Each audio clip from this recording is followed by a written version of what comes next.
Bueno, ahora sí vamos a dar inicio a la charla. Hola con todos, soy Doménica Bastidas, estudiante de la Universidad San Francisco de Quito. Muchas gracias por participar y asistir a nuestra primera semana interuniversitaria de Psicología 2020, que hemos organizado con el apoyo de varias universidades del Ecuador. Creemos que de esta manera diversos profesionales de la salud mental podrán expresar sus conocimientos y experiencias a futuros psicólogos y personas interesadas en este campo de la ciencia tan único. Queremos darle la bienvenida a nuestro ponente Diego Jacome. Diego es profesor en la Universidad San Francisco de Quito, con MBA de la Universidad Latinoamericana de Ciencia y Tecnología, con especialidad en Psicología Organizacional, Talento Humano y Desarrollo Organizacional. El día de hoy, Diego nos presenta el tema Nuevos perfiles de empleados en tiempos de COVID-19. Recuerden que si tienen alguna pregunta sobre el tema, lo pueden hacer mediante la opción de chat, preguntas y respuestas o alzando las manos al finalizar la charla. Estas serán respondidas en los últimos 20 minutos. Hola Diego, muchas gracias por estar aquí con nosotros. Es un placer tenerte como invitado, compartiendo sobre un tema de la psicología organizacional tan relevante que seguramente se ha ido modificando como consecuencia de la pandemia global. Totalmente. Muchas gracias primero, chicos, por la invitación. Me parece sensacional, genial. Felicitarles también por estos espacios que son de verdadero propósito de crecimiento y desarrollo. Creo que y han topado temas que no están por demás abordarlos, profundizarlos, discutirlos, debatirlos, porque esta nueva realidad pues nos está enseñando un montón de cosas diferentes. Pensar diferente, salir fuera de la caja. Tenemos nuevos retos, hay muchas oportunidades el día de hoy a nivel local, académico, a nivel nacional, a nivel internacional. Entonces, siempre va a ser muy importante y muy interesante abordar justamente los temas que he estado revisando que han sido de diferentes ponencias a lo largo de esta semana y que nuevamente les felicito y les agradezco también por tomarme en cuenta para poder aportar con un granito de arena en esta semana de charlas. Les voy a compartir, espérenme un segundito que no me deja compartir ya. Les voy a compartir una presentación para irme guiando un poco con las charlas. Si tienen, chicos, algún tipo de consulta, algún tipo de duda, pues siéntanse libres de compartirlo. Les voy a dar siempre un espacio al final para poder aclarar cualquier tipo de consulta, de duda que tengan. Y si tienen también opiniones al respecto, pues bienvenidas sean. Como les digo, estos son espacios en los cuales la suma de las percepciones de cada uno de nosotros va a generar siempre valor agregado ante la situación que pasamos. No hay precedentes en cuanto a lo que comenzamos a vivir, por lo menos aquí en Ecuador desde el 14 de marzo, y definitivamente tenemos que aprender mucho y todos los actores dentro de la academia, dentro de las organizaciones, dentro de la misma sociedad, tenemos que proveer un sinnúmero, como les digo, de estrategias y tácticas. Bueno, y entrando un poquito más en materia, el tema de los nuevos perfiles de profesionales y colaboradores en tiempos de COVID-19 es un tema bastante vasto y es algo que normalmente está, como les digo, en un tema de discusión constante dentro de las empresas, dentro de las mismas universidades, y es bastante interesante analizarlo, porque no hay una fórmula exacta que justamente nos diga, ¿y ahora qué es lo que hacemos? Pero sí hay ciertos tips, sí hay ciertos lineamientos y conjeturas que todo el mundo está más o menos alineándose para poder confrontar, sobre todo en miras de un nuevo año que ya se avecina y que definitivamente tenemos que adaptarnos a esto. Dentro de este tema de estos nuevos de esta nueva normalidad, nosotros podemos tener tres opciones de perspectiva, generales, ¿verdad? Muy generales. Ver a esta nueva normalidad como una barrera, ver a esta nueva normalidad como un reto, o verlo como una oportunidad como tal. Entonces está en decisión también de nosotros ir tomando justamente estas estrategias y tácticas que les estoy definiendo para afrontar esta nueva realidad como tal. Volver a lo que éramos antes prácticamente es imposible, ¿sí? O sea, a las personas que están esperanzadas de que en algún momento vamos a regresar a la normalidad que teníamos previo a la pandemia, pues es prácticamente imposible. Hay muchas empresas que le han sacado mucho provecho ante esta situación, no lo han visto como un problema, sino que lo han visto como tal, como esa oportunidad de crecimiento. Hay empresas que han aumentado en 300, 400% sus utilidades con respecto a lo que era previo esta situación que ha afectado al mundo entero. Entonces es un tema también de percepción. Y si ya se veía venir el cambio, quiero también generar esta introducción y quiero que piensen en cómo se iba a venir este cambio. Primero, quisiera hacer un pequeño warm-up más cognitivo, personal, individual en ustedes. Generar qué era lo que se venía, ¿sí? O qué era lo que nosotros teníamos previsto que podía suceder en el futuro inmediato, ¿sí?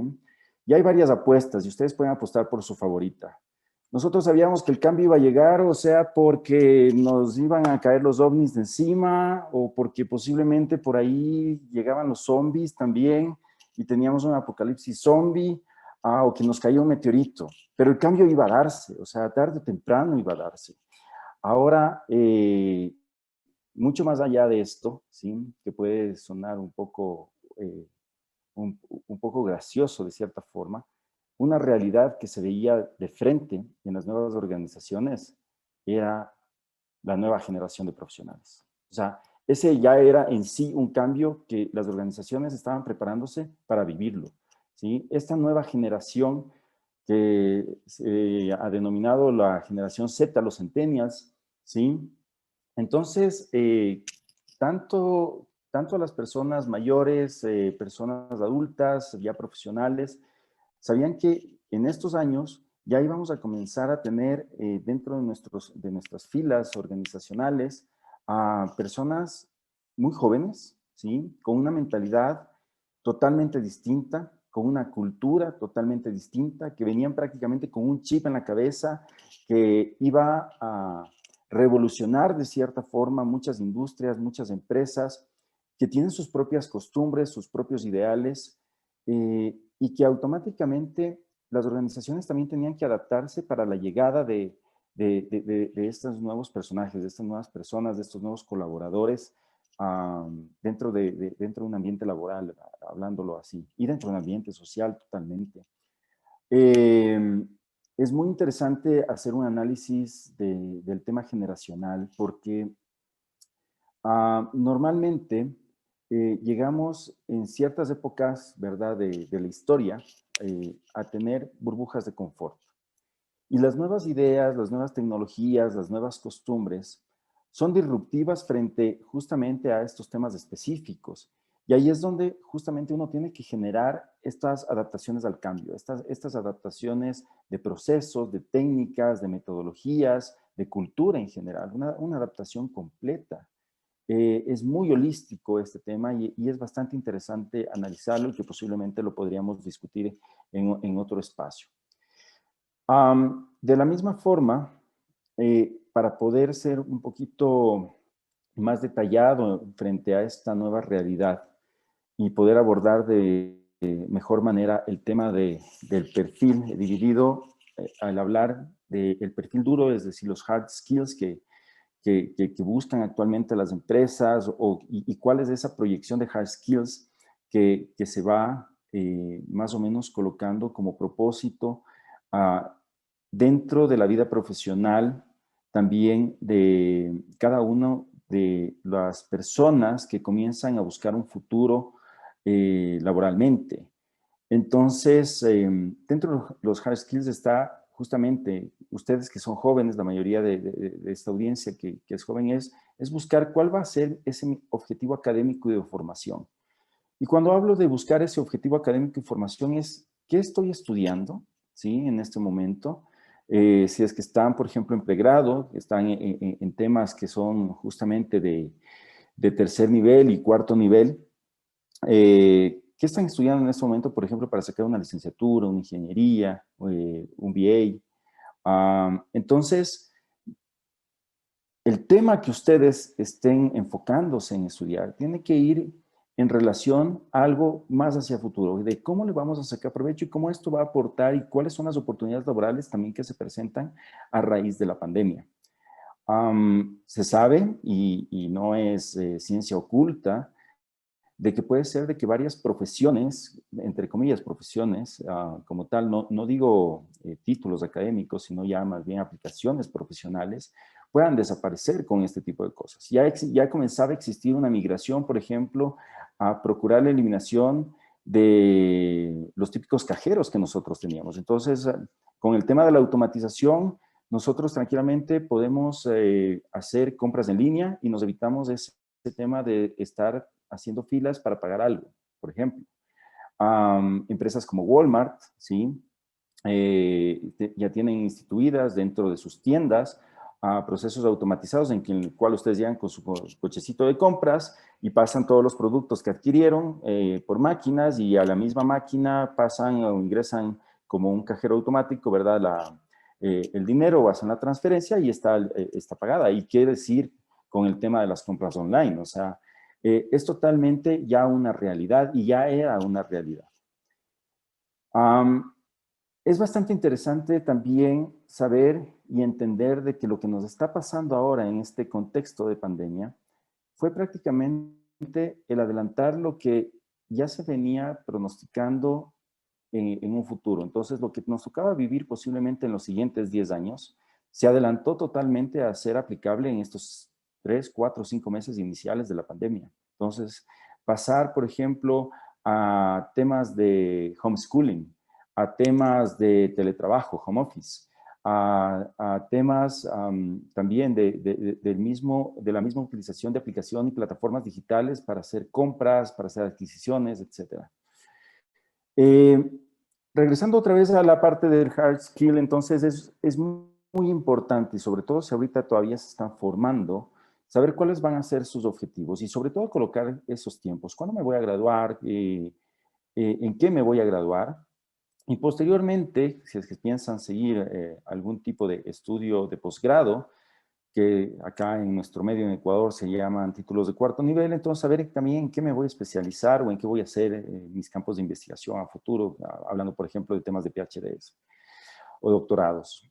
Entonces es muy importante tener ese norte y que ustedes comprendan de que ese norte puede tener también, porque no sabemos cuándo va a terminar toda esta odisea de la pandemia, puede también enfocarse en continuarlo tanto bajo metodologías presenciales, mixtas o totalmente virtuales, ¿sí? Sin caer en la necesidad de ser asincrónico en el sentido de una educación online, ¿sí? Que es también importante ser conscientes de. Y a la par de la academia de sus estudios, es muy importante que ustedes sepan también cómo colocar esos conocimientos dentro de una experiencia formal, ¿sí? Les invito a la reflexión de que deberían, si es que no lo han hecho ya, comenzar a abrirse paso con campos de experiencia laboral, pero que estén relacionadas justamente a lo que ustedes quieren ser a futuro. Entonces, si yo estoy estudiando psicología, en este caso, entonces, ¿dónde voy a hacer mis prácticas preprofesionales en psicología? Si es que es ingeniería en ingeniería, si es que es arquitectura en arquitectura, administración y así todas las carreras, ¿no?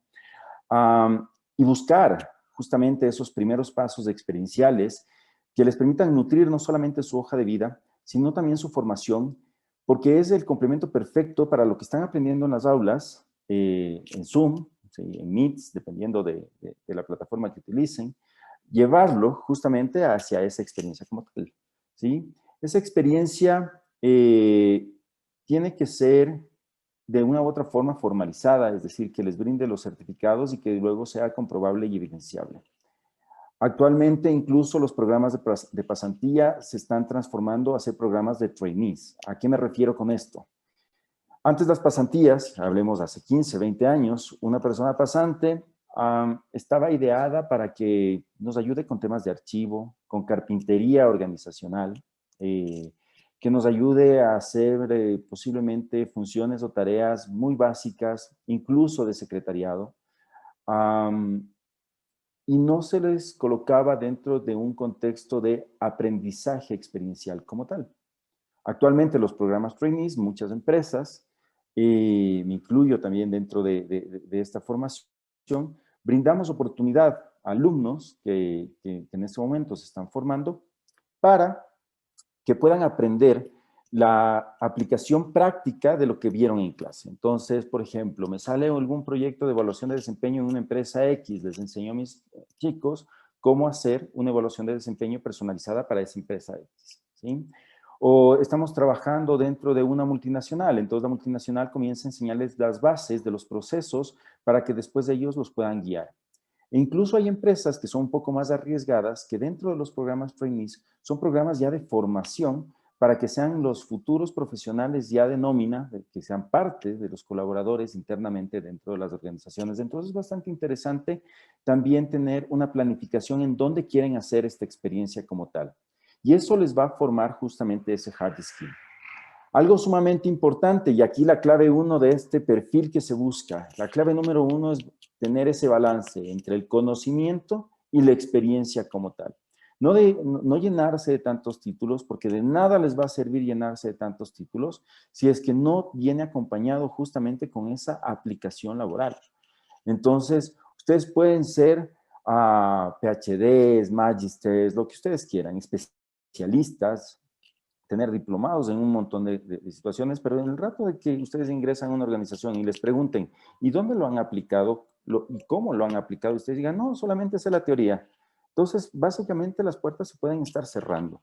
Y eso es algo que ustedes tienen que evitar y lo pueden prever. Entonces, balance, conocimiento, experiencia. Entonces, ir manejándose bajo esos principios.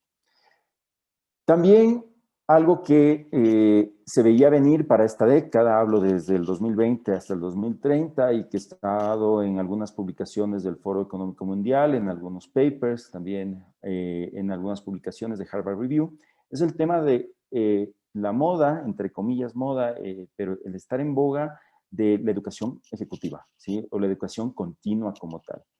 ¿Qué es? Ya obtengo mi título y comienzo a buscar un área específica de especialización. O busco una herramienta que me permita generar una especialización particular en mí. ¿Por qué? A mí me gusta hacer la reflexión de que cuando nosotros salimos, ¿verdad?, graduados de la universidad en nuestra primera carrera, en nuestra carrera base, nosotros nos graduamos, pero a la par se gradúan 4,000, 5,000, 6,000, 15,000 profesionales en nuestro medio, ¿sí? En el mundo se graduarán miles de, cientos de miles más. Entonces, es muy importante generar esa diferenciación. Y eso es justamente la clave, la diferenciación, la clave segunda. Pero no una diferenciación cualquiera, sino una diferenciación que genere valor o un plus a la carrera inicial o a las carreras que ustedes hayan estudiado, porque hay varios de ustedes que puede ser que no solamente se hayan enfocado en una, sino en varias carreras. En la San Francisco nosotros es común ver chicos que estudian a la par, por ejemplo, comunicación con psicología, o de repente tomaron alguna clase de psicología, les gustó y estaban estudiando arquitectura y por ahí sacan un minor en psicología. Entonces, siempre es importante que esta educación ejecutiva que ustedes definan, también saber dónde estudiarla, ¿ok? No es lo mismo estudiarla en un centro reconocido, en una universidad reconocida dentro de nuestro medio, a estudiarla en algún tipo de instituto o en alguna empresa que justamente está dando el tema por un par de horas. Entonces, ese mismo título, y por eso se llaman Hard Skills, esos mismos títulos físicos, el nombre de la institución, el lugar donde lo hicieron, el tiempo de duración de esta educación ejecutiva, puede generar mayor o menor plus a esa diferenciación que ahora está muy en boga. Pero esa diferenciación y esa educación ejecutiva no tiene que ser una educación ejecutiva de una sola vez, ¿sí? Ya, listo, saqué mi educación ejecutiva, no sé, hablemos de algo que, en Six Sigma, por ejemplo, que tiene que ver con especialización en proyectos y medición, ¿sí? Estadística acerca de procesos. sino que también tienen que hacer esos updates o upgrades, ¿sí? En el cual se renueven y actualicen en los temas y en la aplicación en base a los contextos, a los contextos de hoy día. Por ejemplo, siguiendo la línea del Six Sigma. Six Sigma ya es una metodología que lleva años, por no decir un par de décadas, pero no es lo mismo haberse certificado en Six Sigma en los años 90 que certificarse en Six Sigma actualmente, porque los procesos han cambiado y la forma de ver los procesos es distinto y la forma de levantar los procesos, de aplicar los procesos, tiene connotaciones totalmente diferentes. Entonces, es muy importante, esta tercera clave dentro del desarrollo de perfiles es muy importante, tener una renovación y actualización. Conversado con varios gerentes de empresas importantes acá en Quito y, por ejemplo, de gerentes de talento humano, y ellos me han conversado de que muchas de las empresas ya no valoran tanto, por ejemplo, certificados o capacitaciones que tengan más de 5 años, ¿sí? Porque consideran de que están totalmente en otro contexto, como les hablo, o sea, tienen ahí principios que para la actualidad son obsoletos. Entonces es muy importante justamente cuando revisen estos cursos de educación ejecutiva, de educación continua que siguen, cuál es la validez y ustedes también tener una referencia de que si son aplicables o no, o ustedes mismos seguir actualizándose en ellos, una responsabilidad propia de cada persona. Y aquí es donde se abre también mucho un debate. ¿Qué tan válida y confiable es la autoeducación y la autoformación? Porque tranquilamente yo puedo decir, bueno, a ver, me gustaría especializarme, no sé, hay cursos de psicología positiva online, perfecto. Y comienzo a seguir cursos de psicología positiva online. Y posiblemente lo hago a través de una universidad. Eso tendrá un plus. Y tendrá el mismo plus si es que yo sigo, por ejemplo, a un influencer que hable sobre psicología positiva en YouTube, ¿sí? No me da el título, pero me estoy formando. Entonces, hay que tener bastante criterio y un poquito de investigación ahí atrás de quién es el quien nos está impartiendo a nosotros una charla, una conferencia, un seminario, un video, un libro, ¿sí? Cualquier cosa que justamente nos permita formarnos.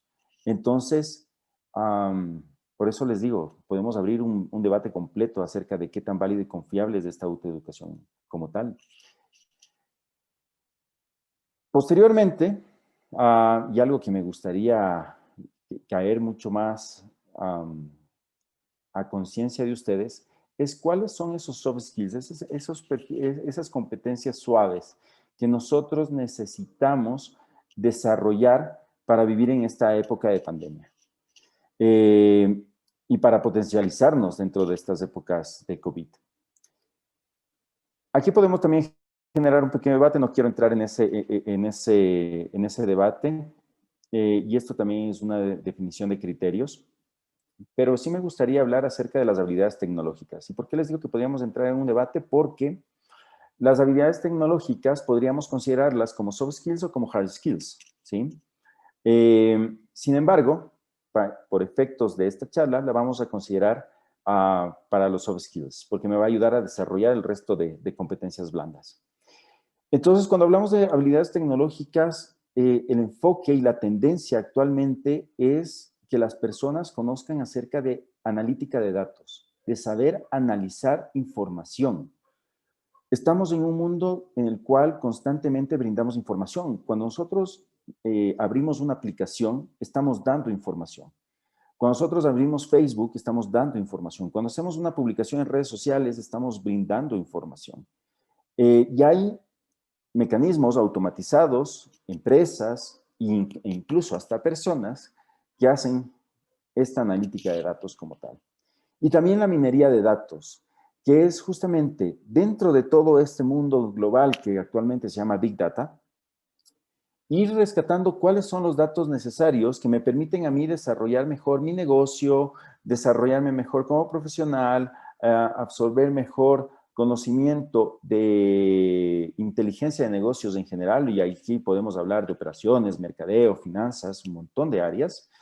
Entonces es bastante interesante de que de cómo las personas pueden aprender a hacer este tipo de tareas, analítica de datos y minería de datos.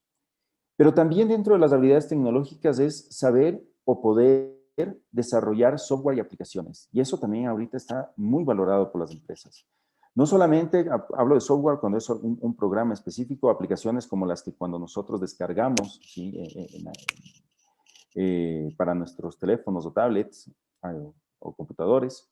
Entonces, ese desarrollo de software, ¿por qué? Porque facilita la vida de las personas de una u otra forma. O sea, el tema del software y la aplicación es facilitar la vida, automatizar de alguna forma, y con eso llego al tercer punto, automatizar esa analítica de datos, por ejemplo, automatizar un proceso, automatizar un proyecto, y esto nos va a permitir hacer que sean más eficientes los tiempos, nos vuelven incluso más productivos. Entonces, la automatización también es algo muy valorado dentro de estas habilidades tecnológicas.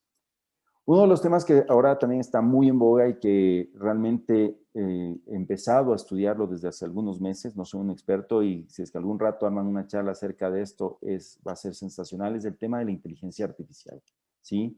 Es justamente como todo un mundo, el tema de la robótica, el tema de la programación, cómo también pueden ayudar a resolver problemas que normalmente los resolvíamos los seres humanos y que ahora las empresas lo dejan simplemente a que sean cálculos, sean estadísticas, sean algoritmos los que nos ayuden justamente a generar inteligencia artificial. Todos conocemos, por ejemplo, a la famosa Siri, ¿sí? de Apple. Entonces, Siri es parte dentro de un proyecto grande de inteligencia artificial como tal. Pero también hay cosas un poquito más pequeñas que pueden ayudarnos a generar habilidades tecnológicas, como por ejemplo desarrollos de contenidos digitales. Todos nosotros hemos generado contenido digital. Cuando hacemos una publicación en redes sociales, automáticamente hemos generado contenido digital. Ahora, ¿cómo ese contenido digital nos ayuda dentro del trabajo, dentro de un proyecto, dentro de un proceso? Eso es también algo que valoran las empresas. Y ahí también está el tema de manejar varias plataformas digitales.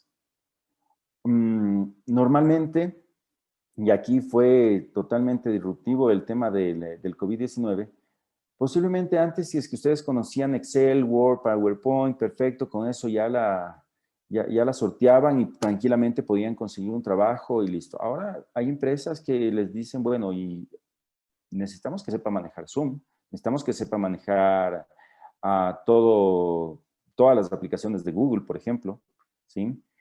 Entonces, se abre el tema de la digitalización y de la inteligencia digital que nosotros también tenemos que manejar. Ya no es solamente un tema de voy a hacer un documento en un procesador de textos o una tabla en Excel como tal, sino es cómo yo lo puedo generar también ese valor agregado de hacer que la tabla sea un poquito más inteligente o que sea un poco más autónoma o poder compartir ciertos documentos para trabajar en equipo en tiempo real mientras yo estoy sentado aquí en mi casa y tengo posiblemente un colaborador sentado en Costa Rica y tengo posiblemente un colaborador sentado en la San Francisco, otro en la Católica y otro en la UDLA. O sea, se abre totalmente el tema de la forma de trabajo también y de la dinámica de trabajo. Y algo que también está en boga y que esto creo que la gente joven lo sabe, y cuando hablo de gente joven, todavía me considero joven, pero hablo de la gente de 20 años, 18, 19, 20, 21 años, es la administración de redes sociales. Porque al ser una nueva generación, ya vienen con ese chip de los teléfonos inteligentes, de las aplicaciones, de las redes sociales. Entonces, el estanque de este mundo es muy familiar para esta generación como tal. Entonces, va a ser mucho más complejo, no digo que es imposible, pero va a ser mucho más complejo que una persona de 60, 70 años se adapte a un mundo de red digital, de redes digitales, mucho más que una persona de 20 años. Entonces, estas son las habilidades tecnológicas que prácticamente se pueden desarrollar y son un plus y que ahora son bastante valoradas. Y estas habilidades justamente caen en otras soft skills que ya estaban en boga, ¿sí? Que ya se estaban analizando, que se estaban estudiando, que se estaban enseñando, que se estaban desarrollando en empresas, en la academia, y es el tema de la creatividad, por ejemplo, uno de ellos. Entonces, el cómo crear cosas nuevas, ¿sí? El cómo crear procesos, metodologías nuevas, técnicas nuevas, para poder generar soluciones diferentes. Y ese es el tema de la creatividad como tal, y que a la par viene ligado con otra soft skill bastante interesante de desarrollar, eh, y que tiene mucho que ver con la tercera competencia que de fijo la habrán escuchado un montón, que es el tema del emprendimiento. Innovación y emprendimiento prácticamente van de la mano. ¿Qué es lo que sucede con el emprendimiento, en cambio, que tenemos y que de una u otra forma es bastante criticado? El emprendimiento no es colocar un negocio nuevo, el emprendimiento va mucho más allá. El emprendimiento es crear una necesidad diferente, una necesidad nueva. Si es que viene a la par de un negocio, qué mejor, pero nosotros incluso dentro de las organizaciones, por más de que no vayamos a crear una empresa nueva o una competencia, podemos también crear emprendimientos, podemos crear un proyecto que sea emprendedor dentro de una organización, podemos crear un proceso que sea emprendedor dentro de una organización. Y el emprendimiento, en cambio, la clave es no hacer copy-paste. ¿Sí? El emprendimiento no es decir, bueno, el vecino tiene una pizzería que le está yendo súper chévere y yo me voy a poner entonces también una pizzería. O sea, no va por ahí el tema del emprendimiento. El emprendimiento tiene que tener estrategia, el emprendimiento tiene que tener comunicación, el emprendimiento tiene que tener obviamente objetivos y metas que posiblemente están dentro de la estrategia, pero también dentro de otras áreas como por ejemplo distribución, operaciones en general. El emprendimiento tiene que saber qué recursos cuenta. Entonces, es una gama muy grande y el emprender necesita de otras competencias paralelas que, por ejemplo, son paciencia, tolerancia a la frustración, manejo del estrés. No hay un emprendimiento que de repente, son pocos los emprendimientos, realmente 1 en 1000 millones, de que ustedes lo lanzan y de repente, ¡pum!, se convierte en Facebook, o se convierte en Google, o se convierte en Uber. O sea, eso, esos emprendimientos cuando fueron, les llevó su tiempo y tuvieron competencia y tuvieron lo que les gusta y una palabra que utilizan bastante los emprendedores son esos valles oscuros en los cuales tienen momentos de incertidumbre total, que no saben si es que están yendo bien, si les está yendo mal, si mejor cierran, si se arriesgan más. O sea, existe esos momentos y para eso tienen que desarrollar estas otras competencias como tal. A la larga, esto de la creatividad, la innovación y el emprendimiento como soft skills, lo que nos genera son nuevas oportunidades. Y eso es algo que es muy valorado actualmente por las empresas, porque si tenemos un nuevo problema, el tener nuevas oportunidades o el generar nuevas oportunidades ayudan a resolver este nuevo problema. Y esas nuevas oportunidades, como les digo, tienen que estar enfocadas en estrategias, en procesos, proyectos, e inclusive puede ser tan específico como para una función o una tarea.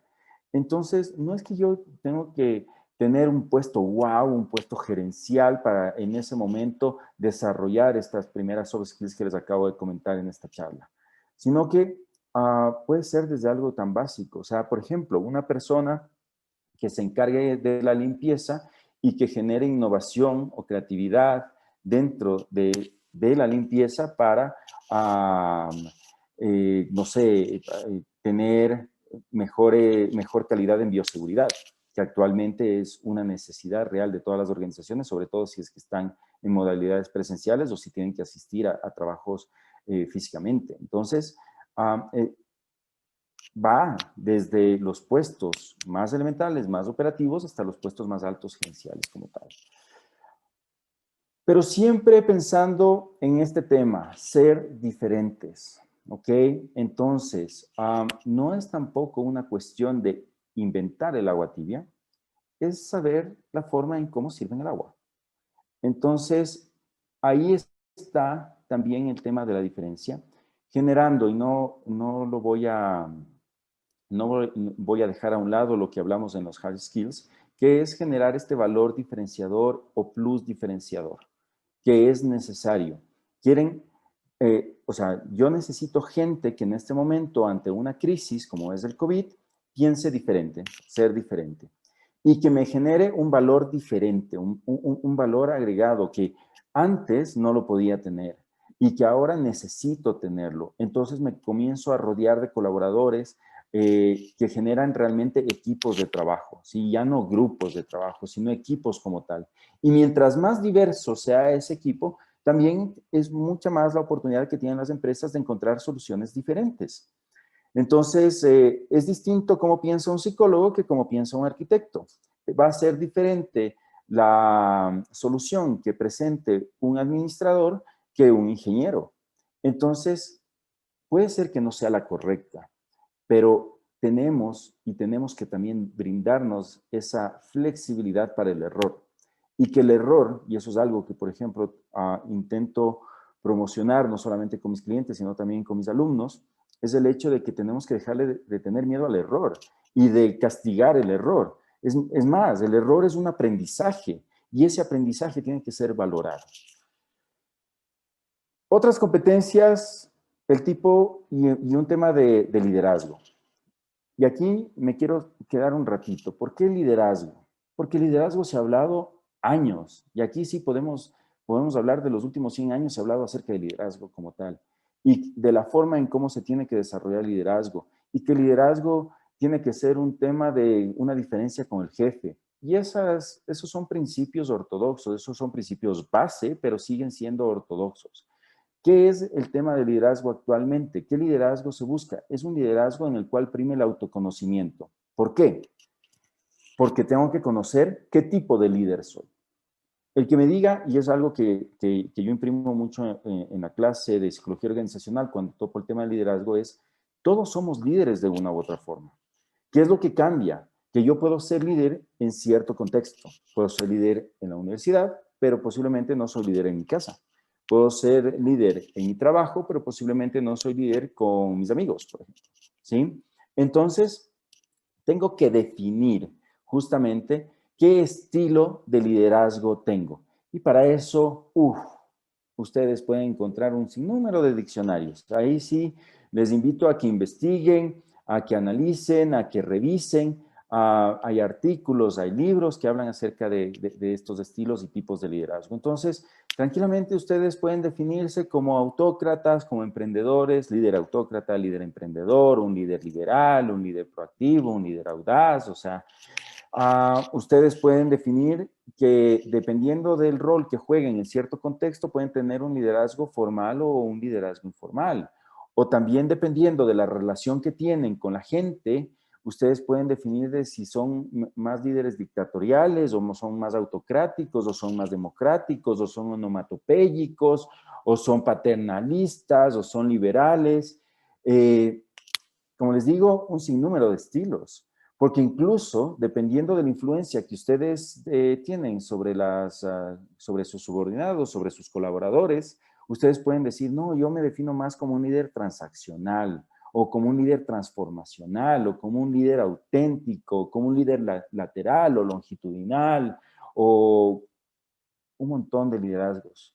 Incluso los actuales, o sea, Deloitte sacó un nuevo estilo de liderazgo que ellos han estudiado y han investigado, un nuevo estilo de liderazgo que denominan sinfónico, por ejemplo. Entonces, bastante interesante esto, porque de una u otra forma no tiene que ver con la personalidad de alguien, porque antes se decía, no, es que el líder tiene que ser extrovertido. ¿Y si yo soy introvertido, qué? No puedo ser líder. Yo conozco muchos líderes que son introvertidos. Hay muchos líderes en historia que han sido muy introvertidos, pero líderes, en fin, ¿sí? No les voy a dar los nombres, espero que los investiguen. Entonces, es bastante interesante este análisis, tener autoconocimiento de qué estilo de liderazgo tengo. ¿Por qué? Porque por más de que no estén aplicando para un puesto gerencial o de jefatura, ustedes pueden ser líderes no formales, ¿sí? Es decir, no les da la formalidad un puesto, pero automáticamente tienen influencia, tienen comunicación, tienen control, un montón de factores que pueden definir el liderazgo como tal, y que les permite desarrollarse dentro de ese contexto. y aportar dentro de ese contexto. Entonces, el estilo de liderazgo que tienen es muy importante definirlo. Entonces, muchas de las empresas, actualmente, indistintamente del puesto que ocupen, pueden preguntarles, bueno, ¿y qué tipo de líder eres tú?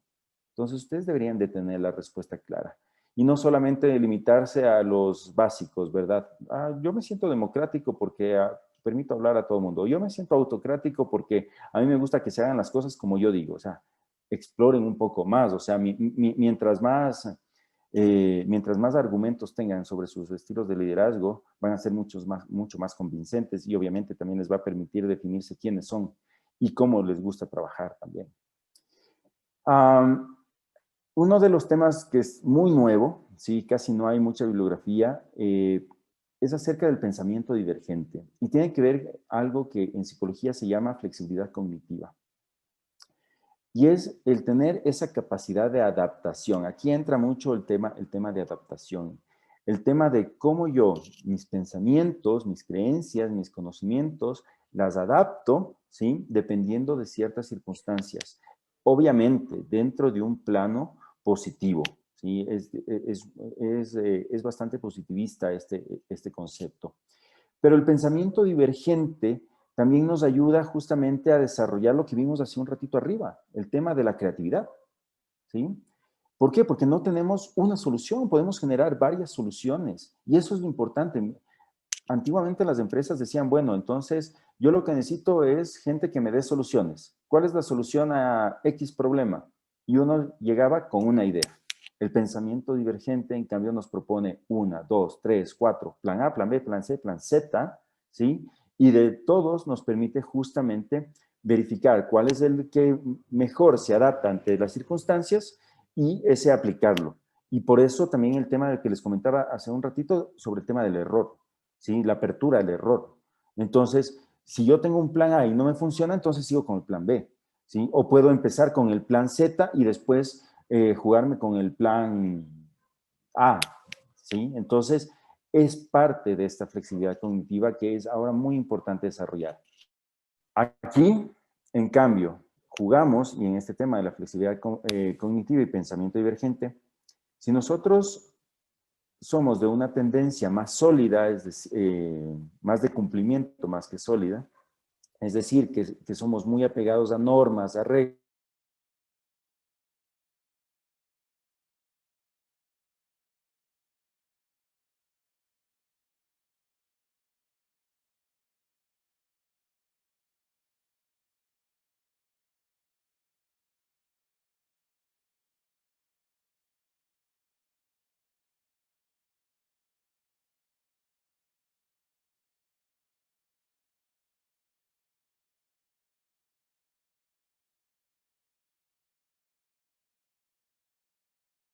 solo creo. ¿Hasta dónde me escucharon? Se me fue por un momento el internet. Estaba todo bien hasta la parte de flexibilidad cognitiva. Después de eso ya ¿No me se escucharon trabó nada y de no sé. ¿No me escucharon nada de Eso sí, flexibilidad cognitiva? sí, una parte de eso sí. Bueno, está bien. Voy a hacer una pequeña recapitulación de esto para continuar súper rápido. Entonces, prácticamente el tema de la flexibilidad cognitiva y el pensamiento divergente, me disculpan, internet se fue así, suele pasar hasta en las mejores familias. Entonces, este tema del pensamiento divergente es justamente buscar varias soluciones ante las situaciones, ¿ok? Eso es básicamente lo que nos define. No llevar procesos 100% lineales y justamente jugar con las posibilidades. Y aquí es lo que les decía, prima el tema de la tolerancia al error. Si nos equivocamos, aprendimos de que ese no era el camino, pero tenemos que ser lo suficientemente rápidos para buscar el siguiente camino. Entonces, no quedarnos estancados en, ay, ¿por qué no funcionó? Pero si era lo mejor. No, ya, no funcionó, dejémoslo a un lado, vamos con el plan B. Entonces, eso prácticamente habla este tema del pensamiento divergente. De ahí tenemos el tema de la resolución de, ay, no, espérenme un segundo porque no estoy compartiendo la página. Ahora sí, perfecto. Entonces, tenemos otra competencia, otra soft skill que es muy importante dentro de los perfiles actualmente que buscan las empresas y es el tema de resolución de problemas complejos. Ya no me interesa que solamente solucionen problemas, sino que puedan justamente resolver problemas que sean más complejos. Y a lo que hablo en el tema de complejidad no es un tema de dificultad. El problema de complejidad es un tema de integración, porque un mismo problema puede abarcar varias aristas, ¿sí? Yo tengo un problema estratégico y ese problema estratégico me está afectando posiblemente a operaciones, a finanzas, a mercadeo, a talento humano, ¿ya? Entonces, el tema es complejo porque me involucra varias áreas o me involucra diferentes temas. Entonces, a ese tipo de complejidad es justamente lo que se alinea. No, a mí no me interesa pensar de que, por ejemplo, un proceso me puede ayudar, hablemos algo de psicología organizacional. En desarrollo, por ejemplo, el tema de evaluación de desempeño. No me interesa que solamente cumpla con solucionarme evaluación de desempeño. Me interesa que la solución o el plan también, aparte de que topa evaluación de desempeño, que puede ser el punto crítico o el punto que saltó para que yo me dé cuenta de que hay algún tipo de situación, también me ayude a preparar mejor a la gente y eso ya entra dentro de capacitación o que me permita contratar a mejores profesionales y eso involucra selección. Entonces, como ven, las soluciones ya tienen que ser un poco más abiertas. ¿Y eso qué nos da? La experiencia nuevamente. El conocimiento que a través de las clases, de las aulas, de los talleres, de los cursos, de los seminarios, de los congresos, son aplicados en la vida real. ¿Por qué? Porque en cada contexto es distinto. Entonces, lo que nos sirvió en la empresa A puede ser que no sirva en la empresa B. Eso también tienen que adaptarlo y está la parte de arriba que hablábamos de actualización. Y los dos últimos soft skills para ir cerrando es inteligencia emocional, pero una inteligencia emocional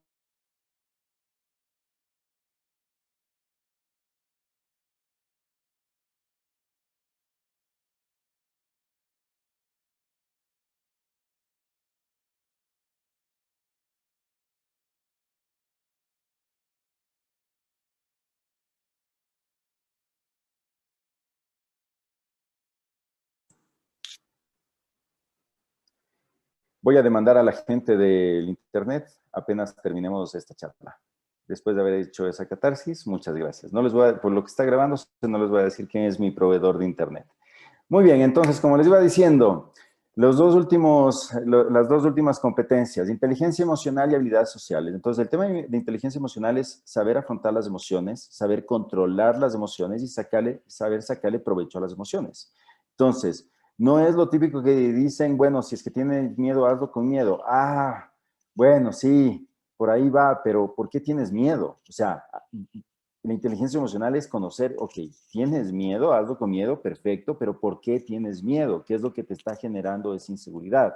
¿Por qué estás estresado? ¿Por qué te da ansiedad? ¿Por qué te da iras? ¿Qué es lo que te molesta? ¿Sí? ¿Por qué te entristece? ¿O por qué te da inclusive felicidad? Porque acordémonos que incluso, y la mayoría del público psicólogo, si es que nosotros tenemos niveles altos de alegría, puede generar un tema de euforia y la euforia exagerada es un trastorno. Entonces, tenemos que manejar todas las emociones como tal, porque incluso dentro de un proceso de alegría, pues me quedo festejando en fiesta todo el tiempo y dejo de trabajar. Y dentro de esta inteligencia emocional, yo le he alineado con algo que también se está hablando ahora y es la gestión de los estresores. No el manejo del estrés, ojo, la gestión de los estresores. Es decir, identificar qué es yo individualmente, Diego Jacome, cuáles son los factores que me estresan y abordar esos factores inteligentemente. Entonces, definir y decir, ah, mira, ¿saben qué? A mí me da iras que se me vaya el internet a cada rato cuando estoy en media conferencia importante. Entonces, bueno, ¿qué es lo que voy a hacer? Entonces comienzo a preocuparme ya no por la emoción como tal, sino por la causa que me genera posiblemente una emoción negativa. Entonces tomo la decisión de que se acaba la reunión y cambio de proveedor. Entonces, solucionado el problema, fin del estrés, ¿cachan? Entonces, es muy importante este tema de manejar el tema de inteligencia emocional con la gestión de estresores, que como les digo, es un tema bastante novedoso. Y algo que necesitamos y que ya sabíamos que era necesario, pero que ahora es mucho más importante, es el tema de las habilidades sociales. ¿Por qué?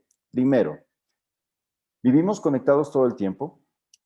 Los jóvenes muchas veces no se separan mucho de sus celulares, ¿sí? Estar más de 3 metros del celular ya genera estrés.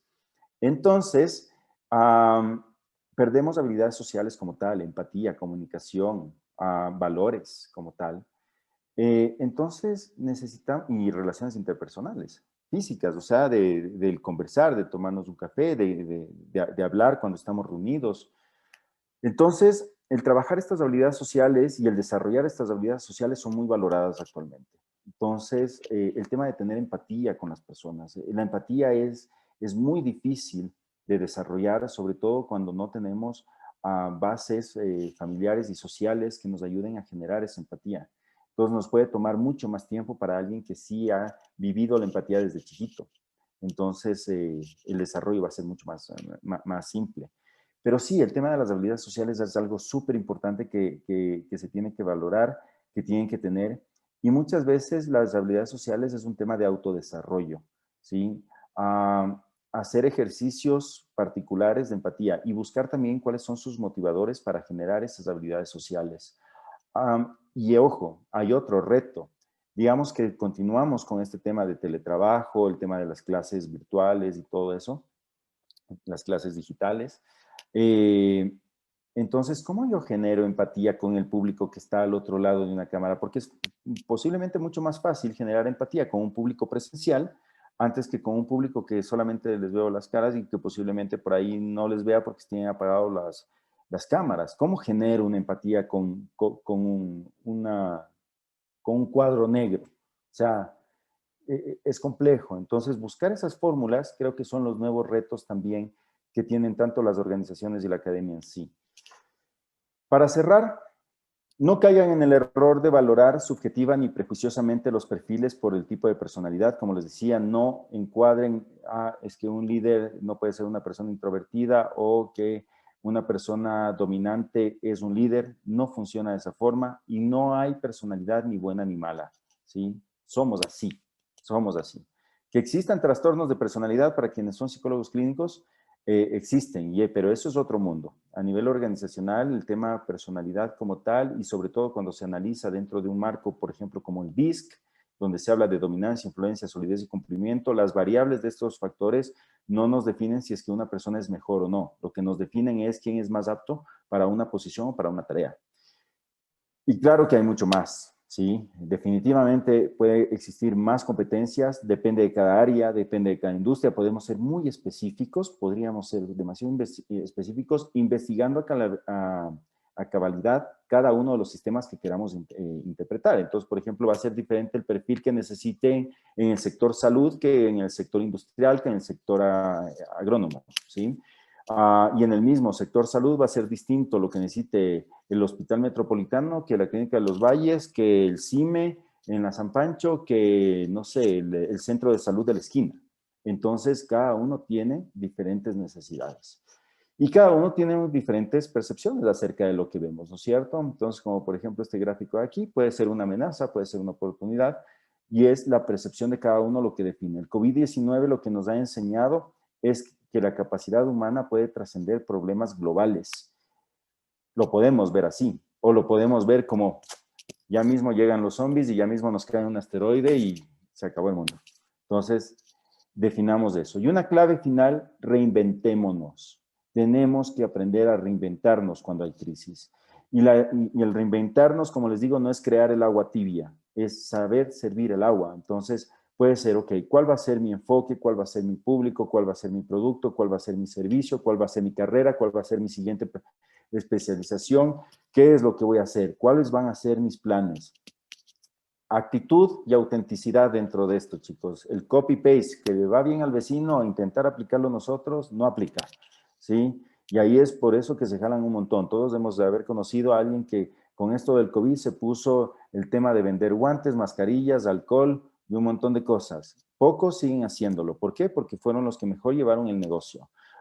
Conocemos al tipo que se puso el mercadito, sí, también. O sea, la misma forma con el alcohol, los guantes y las mascarillas. Entonces, tengan ese tema de autenticidad, ¿sí? No hacer copy-paste y pensar más allá de la caja. Y eso me encanta, ¿sí? Para quienes me conocen y, por ejemplo, reciben mis correos y todo eso, yo firmo literalmente con esta frase, try beyond the box, ¿sí?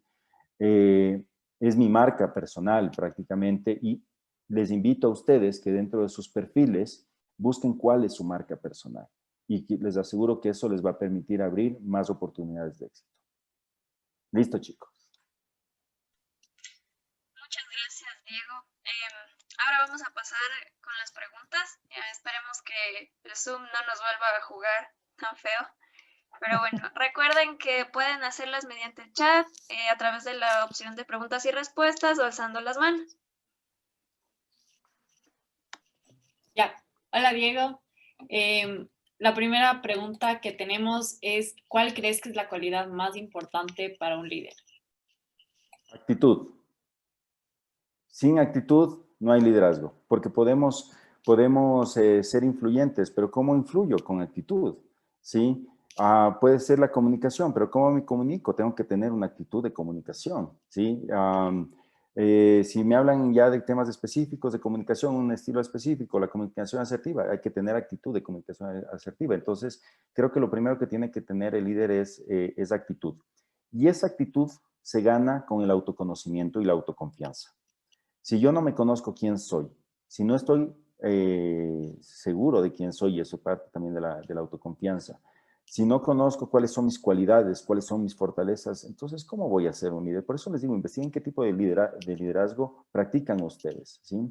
Y pueden hacer incluso hasta un análisis un poquito más profundo, porque no es solamente lo que piensan ustedes, sino pregunten a la gente, ¿me consideras un líder?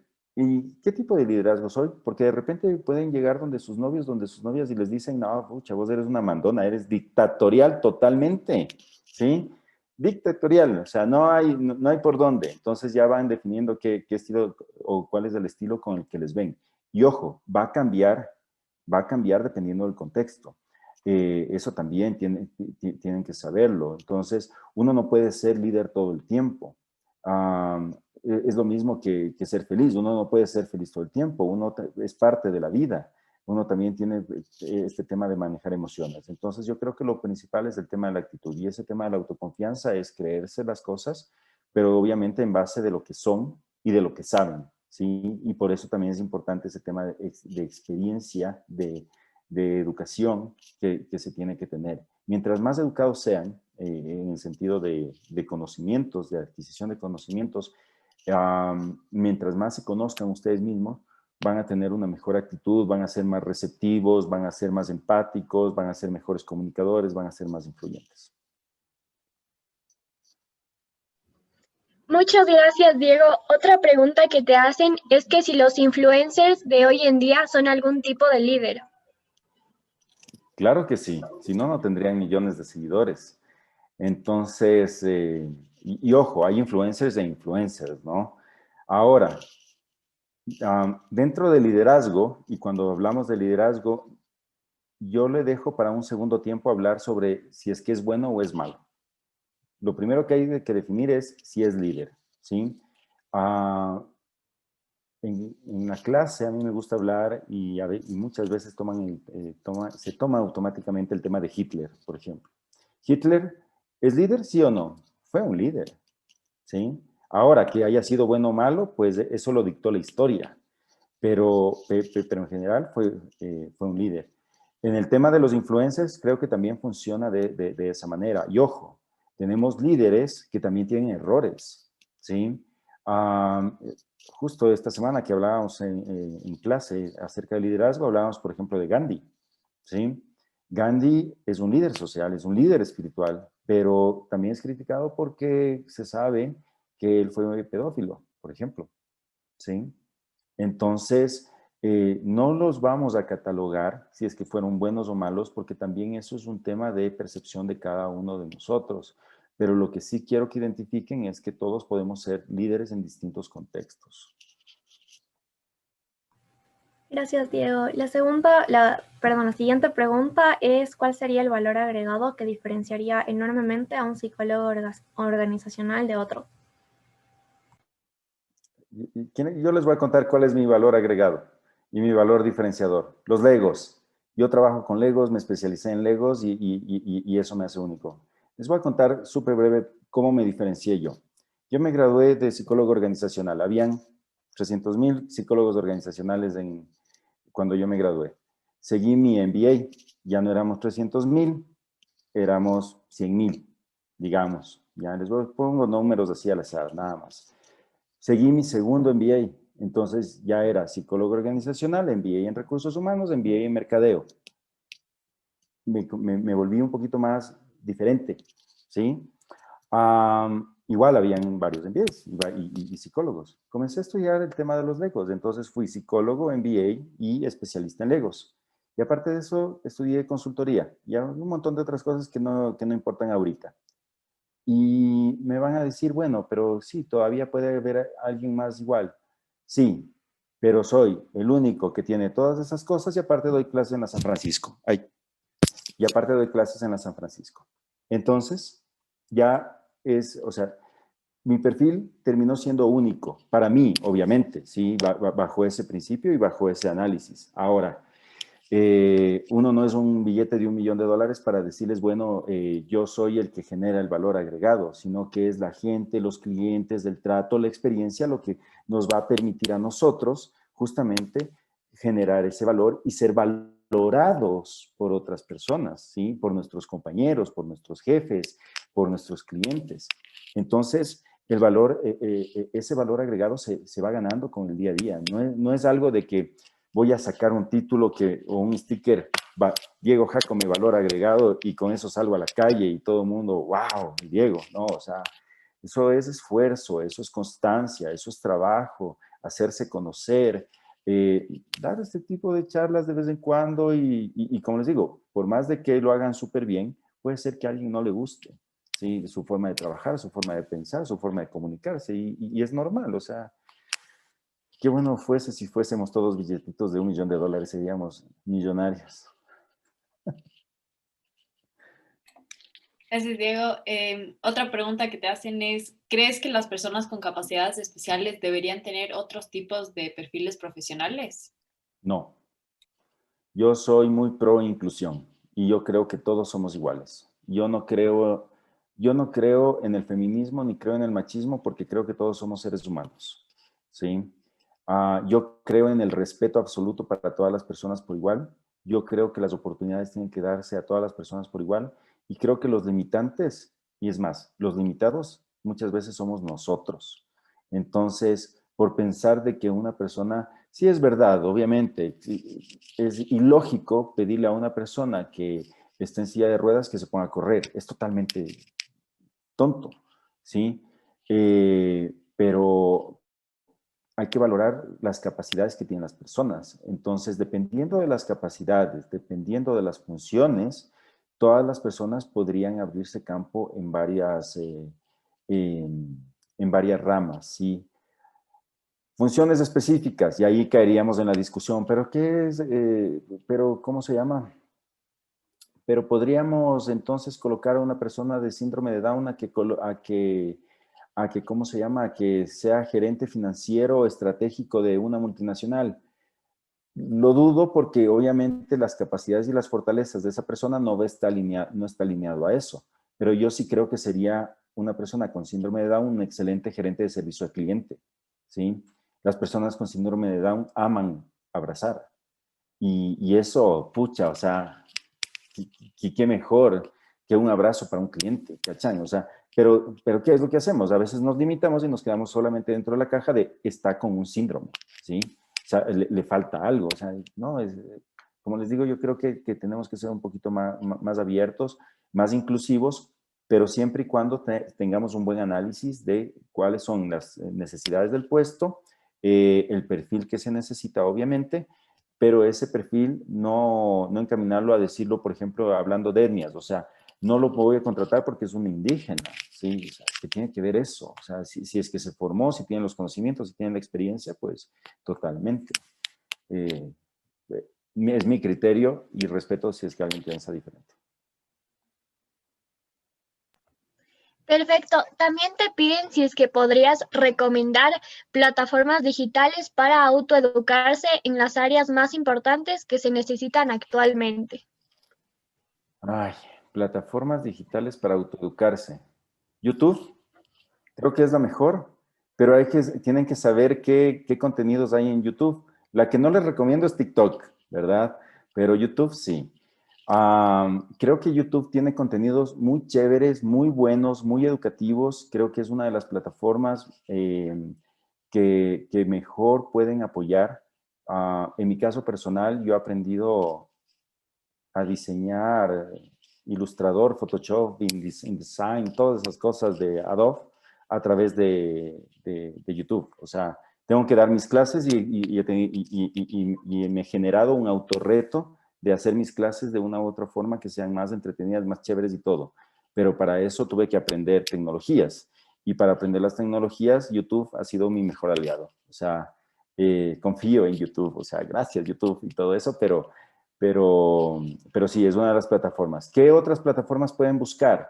Hay varias plataformas dentro de las universidades que muchas veces no las conocemos porque no navegamos mucho en las webs de las universidades, que tienen tutoriales también. Lo que sí es importante es, como les dije, revisar quién postea esa publicación. ¿Sí? Porque por leer un artículo corto o por ver un video corto, no necesariamente estamos teniendo una buena educación o una buena autoformación como tal. Pero casi todas las universidades de renombre y sobre todo, lastimosamente en español no hay mucho contenido que realmente sea confiable, pongamos de la palabra, pero sí hay mucho contenido, por ejemplo, en inglés.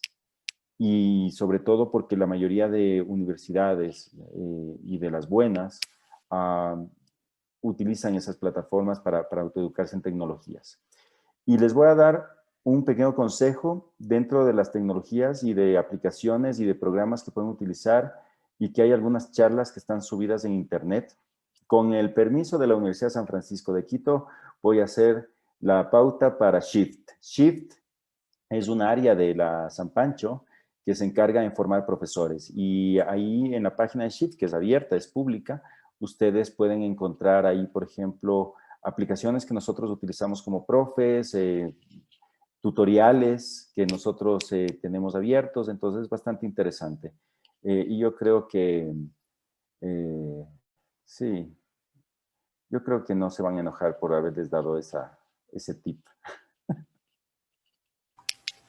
Gracias, Diego. También tenemos la pregunta, ¿qué pasaría si existen dos personas que tienen empatía y les gusta ser el líder del grupo, pero no concuerdan en el sentido que no toman en serio lo que dicen el uno y el otro?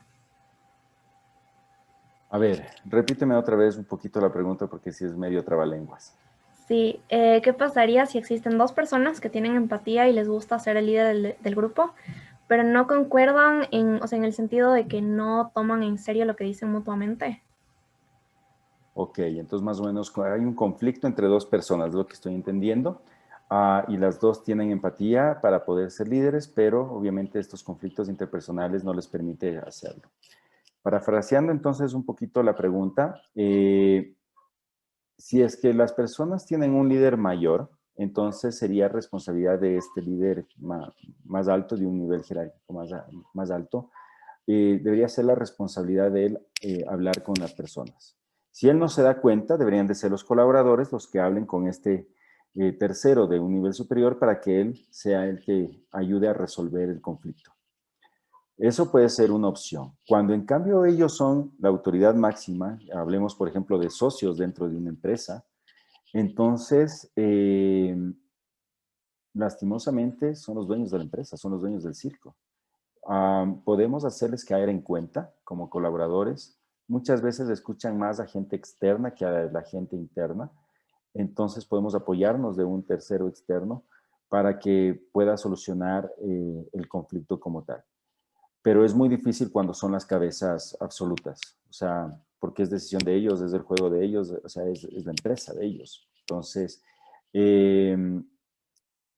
buscar espacios para o dar un feedback directo a las personas, puede ser que no. Puede ser que como tienen empatía y como hablan acerca de que tienen los dos empatía, es conversar directamente con uno de ellos y decirles que eso les está afectando a las personas, ¿sí?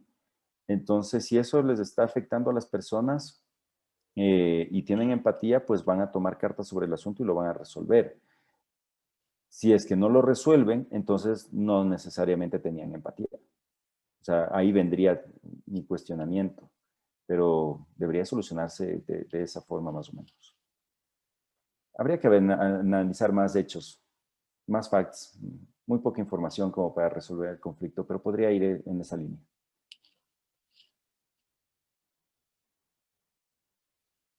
Ya vi que postearon en el chat el tema de la página de Shift. ¿Sí? Mañana hablo con la Clau Tobar a decir que van a tener 50,000 visitas nuevas esta semana. Muy bien. Cuéntenme, ¿alguna otra consulta?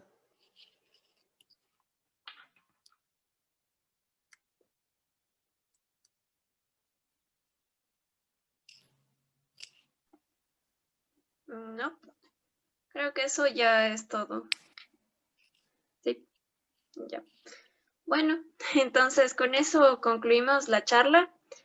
Muchas gracias, Diego, por todo lo que nos has compartido el día de hoy.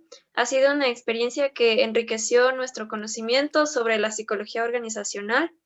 Ha sido un gusto tenerte como invitado y queremos agradecer de parte de todos los organizadores de este evento y de las personas que nos acompañaron por brindarnos tu tiempo el día de hoy. Igualmente, muchas gracias a todos los que pudieron asistir a esta charla. Esperamos verles a lo largo de la semana para que juntos podamos aprender más sobre la psicología. Muchas gracias. Gracias, chicos, a ustedes y no olviden, sean auténticos y tengan actitud. Gracias, chicos, y suerte en todo. Muchas gracias, Diego. Gracias, Diego. A ti, Chao, Diego, chicos. gracias. Chao, Diego, gracias.